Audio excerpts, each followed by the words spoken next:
Zihnine dalacağız.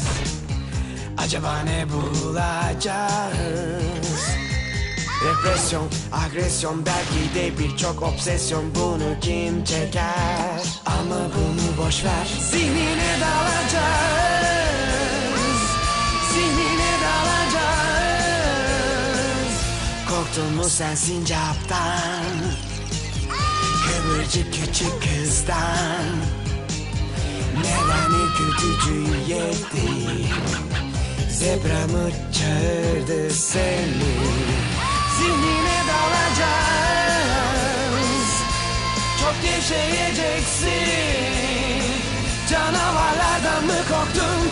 Küflerden mi ürktün?